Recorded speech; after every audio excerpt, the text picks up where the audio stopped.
Hello students, मैं doctor Maya Agarwal, assistant professor SPC government college Ajmer. Students, आज हम कंपनी लॉ पेपर जो आपका फर्स्ट पेपर है उसके टॉपिक कंपनी के बारे में देखने जा रहे हैं कि how many types of company कितने प्रकार की होती है। तो सबसे पहले जैसा कि हम देख चुके हैं, कंपनी एक्ट 2013 के अकॉर्डिंग कंपनी से आशय एक इस तरह की कंपनी से मन लगाया जाता है जिसका रजिस्ट्रेशन कंपनी एक्ट 2013 या इससे पूर्व प्रचलित किसी कंपनी अधिनियम यानी 1956 हमारा अधिनियम था, कंपनी अधिनियम 1956 के तहत जिसका पंजीयन किया गया उसे हम कंपनी कहेंगे।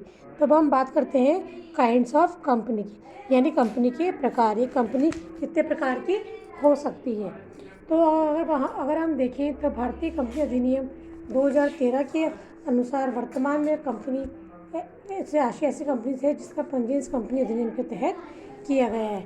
अब हम देख रहे हैं काइंड्स ऑफ कंपनी। तो सबसे पहले हम इसके पॉइंट्स डिस्कस करने जाएंगे। सबसे पहले हम काइंड्स ऑफ कंपनीज के बारे में बात करें तो फर्स्ट अगर हम देखें तो फर्स्ट हमारा टाइप है बाय रॉयल चार्टेड कंपनी, जिसे हम कहेंगे शाही अधिकार पत्र द्वारा सम्मिलित कंपनी है।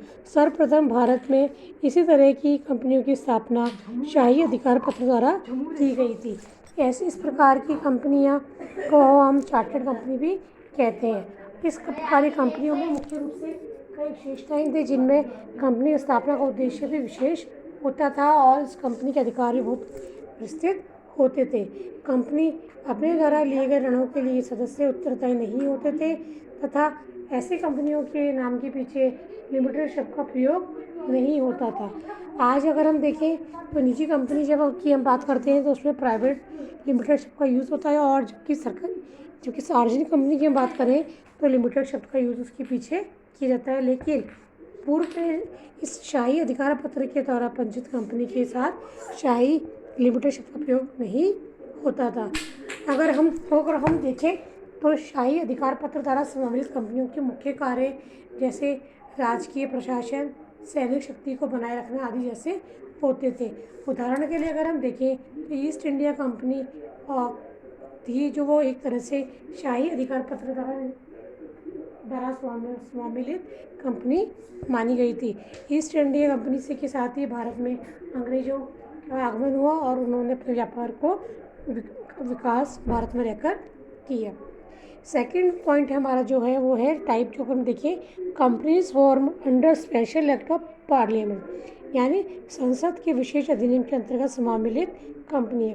कुछ कंपनियां ऐसी होती है जिनकी स्थापना राष्ट्रीय महत्व या राष्ट्रीय सुरक्षा की वस्तुओं का उत्पादन करने के उद्देश्य या हम कहें सार्वजनिक हित में ध्यान में रखकर की जाती है। तो इस प्रकार की कंपनियों को के निर्माण के लिए या बनाए जाने के लिए संसद द्वारा ऐसी कंपनी अथवा संसद में विशेष अधिनियम पारित करके ऐसी कंपनी की स्थापना की जाती है।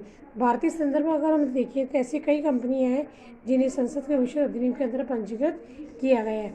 जैसे हम देखें reserve bank of India RBI जो है वह भी संसद के विशेष अधिनियम के अंदर मानी गई है। इसी तरह आईएफसी औद्योगिक वित्त निगम, SBI State Bank of India, LIC, UTI means Unit Trust of India, IDBI means औद्योगिक विकास बैंक। तो ये कुछ प्रकार हैं जो कि संसद के विशेष अधिनियम के अंतर्गत इनका पंजीयन किया गया है। ये भी विशेष कंपनी है जिसको संसद में विशेष अधिनियम पारित करके इनकी स्थापना की गई है। उसका उद्देश्य सार्वजनिक हित में कार्य करना, देश के हित में कार्य करना। अगले क्रम में अगर हम देखें तो थर्ड पॉइंट है हमारा companies incorporated under companies act, यानी ऐसी कंपनियां जिनका पंजीयन कंपनी अधिनियम के अंतर्गत किया गया है। इसके अंतर्गत अगर हम बात करें तो हमारी एक company unlimited company. Unlimited company का मतलब है ये कंपनी इस प्रकार की होती है क्योंकि अंशों में अंश का जो पूंजी होती है अंश पूंजी में बटी होती है स्टूडेंट्स।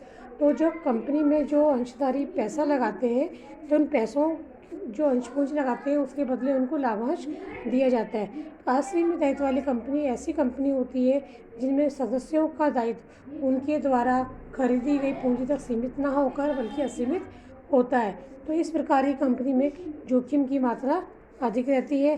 तो इस तरह से अगर हम देखें असीमित दायित्व वाली कंपनी से आशय एक ऐसी कंपनी से होता है जिसमें उसके सदस्यों की दायित्व की सीमा नहीं होती है। तो इस तरह से असीमित दायित्व वाली कंपनी अपने नाम के साथ लिमिटेड या प्राइवेट लिमिटेड का प्रयोग भी नहीं कर सकती है। और इस तरह की असीमित दायित्व वाली कंपनियों में शेयर होल्डर पूंजी लगाने से बचना चाहते हैं, क्योंकि इसमें अनलिमिटेड लायबिलिटी उनकी बनती है और उसमें रिस्क बढ़ जाता है। यदि कल भविष्य में कंपनी को पूंजी की आवश्यकता होगी तो वह अपने अंशधारियों से उसको अनलिमिटेड तक लायबल बना सकती है, तो इसलिए इसमें रिस्क बच्चों अधिक रहता है। सेकंड अगर हम देखें तो वह अंशों द्वारा सीमित कंपनी है। सामने से अगर हम बात करें तो अंशों द्वारा सीमित कंपनी में अपनी पूंजी का विनियोग करना अधिक पसंद करते हैं। क्यों? इसका बड़ा कारण है कि सदस्यों का दायित्व उनके द्वारा खरीदी गई अंश पूंजी तक ही सीमित रहता है। सपोज़ करिए मैंने किसी कंपनी में 1 लाख रुपए की शेयर पूंजी लगा रखी है, तो कभी भविष्य में अगर कंपनी को आवश्यकता होगी तो वो मुझे 1 लाख रुपए के तक चुकाने के लिए बाध्य करेगी। क्यों? क्योंकि मेरा जो दायित्व है सीमित दायित्व वाली कंपनी में मैंने विनियोग किया है, और ऐसी स्थिति में मेरा दायित्व जो 1 लाख की जो मैंने पूंजी लगा रखी है उसी तक सीमित माना जाएगा। तो इससे मेरी जोखिम मेरे द्वारा खरीदी गई पूंजी तक ही पर्याप्त होगी। इसीलिए अंशों द्वारा सीमित कंपनियां अंशधारियों दृष्टि से उचित रहती है। नेक्स्ट अगर हम देखें तो इसमें आता है गारंटी द्वारा सीमित कंपनी। कंपनी जो होती है गारंटी द्वारा सीमित कंपनी बच्चों हो सकती है ऐसी कंपनी का आशय उस प्रकार की कंपनी से जिसमें सदस्यों का दायित्व उनके द्वारा दी गई गारंटी की राशि तक सीमित होता है। यानी अंशधारी जो अपनी पूंजी का विनियोग कर रहा है वह इस बात की गारंटी लेता है, और तो उस गारंटी की राशि तक ही उसका दायित्व सीमित माना जाएगा। इससे अधिक राशि कंपनी उससे कभी मांग नहीं कर सकती, तो इसे हम कहेंगे गारंटी द्वारा सीमित कंपनी। अगला बिंदु है अगर हम देखें वो है पब्लिक कंपनी। पब्लिक कंपनी जिसे हम सार्वजनिक कंपनी भी कहते हैं। सार्वजनिक कंपनी की अगर हम बात करें तो सार्वजनिक कंपनी जो है कंपनी अधिनियम 2013 के अनुसार इस प्रकार की कंपनी है जो कि प्राइवेट कंपनी नहीं है। दूसरी बात, जिसकी न्यूनतम चुकता पूंजी 5 लाख रुपए हो, यानी कम से कम उसकी पूंजी 5 लाख रुपए होनी चाहिए। और अब जी सार्वजनिक कंपनी अपने नाम के साथ लिमिटेड शब्द का उपयोग भी करती है, उसे हम कहेंगे सार्वजनिक कंपनी। ऐसी कंपनी में कम से कम 7 सदस्य होने चाहिए, तभी कंपनी सार्वजनिक कंपनी मानी जाएगी। इसी प्रकार अगला बिंदु है हमारा प्राइवेट कंपनी। प्राइवेट कंपनी जिसे हम निजी कंपनी भी कहते हैं। निजी कंपनी जो होती है उसकी एक खास बात है, निजी कंपनी अपने अंशों को खरीदने के लिए जनता को आमंत्रित नहीं करती है, क्योंकि निजी कंपनी निजी स्तर पर ही अपनी पूंजी की व्यवस्था स्वयं करती है। जबकि सार्वजनिक कंपनी की अगर बात करें, सार्वजनिक कंपनी अपना प्रॉस्पेक्टस इशू करती है, उसके माध्यम से वो जनता को कंपनी के बारे में जानकारी देती है और कंपनी को अंश खरीदने के लिए आमंत्रित करती है।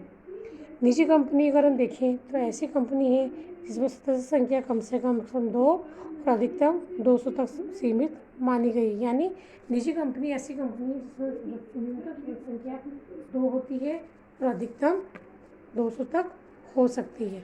तो इस तरह से हम देखें इसकी पूंजी जो है 1 लाख रुपये तक मानी गई है। यानी एक निजी कंपनी की शुरुआत के कम से कम 1 लाख रुपये तक की पूंजी हमें आवश्यक होती है। तो इस तरह से बच्चों प्राइवेट कंपनी और सार्वजनिक कंपनी दोनों ही अलग अलग प्रकार की कंपनियां मानी गई है। इसी तरह से अगला बिंदु है हमारा सब्सिडरी कंपनी। सब्सिडरी कंपनी को हम कहते हैं बच्चों सूत्रधारी कंपनी। कंपनी अधिनियम 2013 यानी कंपनी एक्ट 2030 के अकॉर्डिंग हम देखें सेक्शन 46 के अकॉर्डिंग एक या एक से अधिक अन्य कंपनियों के संबंध में सूत्रधारी कंपनी से आशय हम ऐसी कंपनी से लगाएंगे जिसकी कोई अन्य सहायक कंपनी है। यानी सूत्रधारी कंपनी ऐसी कंपनी होगी जिसकी अन्य सहायक कंपनी भी होती है। दूसरी बात हमें ध्यान रखना है, सूत्रधारी कंपनी होती है वह 51% पूंजी की हिस्सेदारी पर अपना अधिकार रखती है, उसे हम कहते हैं सूत्रधारी कंपनी।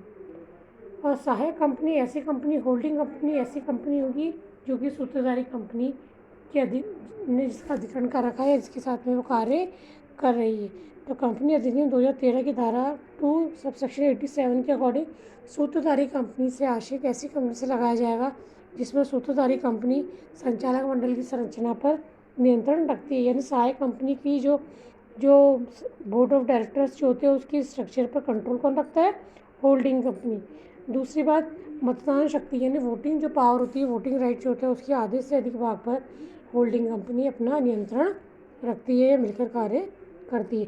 तो इस तरह से होल्डिंग और सब्सिडियरी कंपनी दोनों मिलकर कार्य करती है। अगला है हमारा 1% कंपनी। 1% कंपनी का मतलब होता है बच्चों एक व्यक्ति कंपनी। एक व्यक्ति कंपनी भी कंपनी का एक प्रकार है।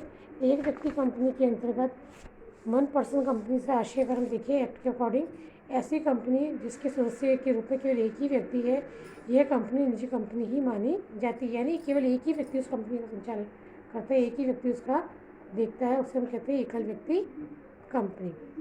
नेक्स्ट अगर हम देखें तो वह है हमारी फॉरेन कंपनी, जिसे हम कहेंगे विदेशी कंपनी। कंपनी अधिनियम 2013 की सेक्शन 2 सब सेक्शन 42 के अकॉर्डिंग अगर हम देखें तो विदेशी कंपनी से आशय एक ऐसी कंपनी से लगाया जाता है जो देश के बाहर पंजीकृत होती है। यानी जो हमारे भारत देश में जिसका रजिस्ट्रेशन ना होकर वो किसी अन्य देश में, जैसे अमेरिका, रशिया, अन्य दूसरी जगह जिसका रजिस्ट्रेशन किया गया, उसे हम कहेंगे फॉरेन कंपनी। फॉरेन कंपनी की अगर बात करें तो वह भारत में किसी अन्य तरीके से अपनी वैसी गतिविधियाँ संचालित करती है।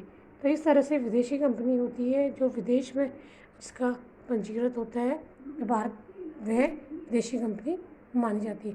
तो इस प्रकार बच्चों ने देखा कंपनी एक्ट 2013 के अकॉर्डिंग विभिन्न प्रकार से कंपनियों का वर्गीकरण किया गया है और इस आधार पर कंपनियों का वर्गीकरण करते हुए कंपनियों को बांटा गया है। आज के लेक्चर में बच्चों इतना ही कहना चाहूँगी। आप सभी इस जो टॉपिक मैंने आपको करवाया है इसको बुक से पढ़िए और कोशिश करिए समझने की, क्योंकि बच्चों अगर हम बुक में देखेंगे तो बहुत डीप में आपको बताया गया है। काफ़ी सारे आपको एग्जांपल्स मिलेंगे, आप उनको पढ़िए, समझिए और आगे बढ़िए। थैंक यू बच्चों।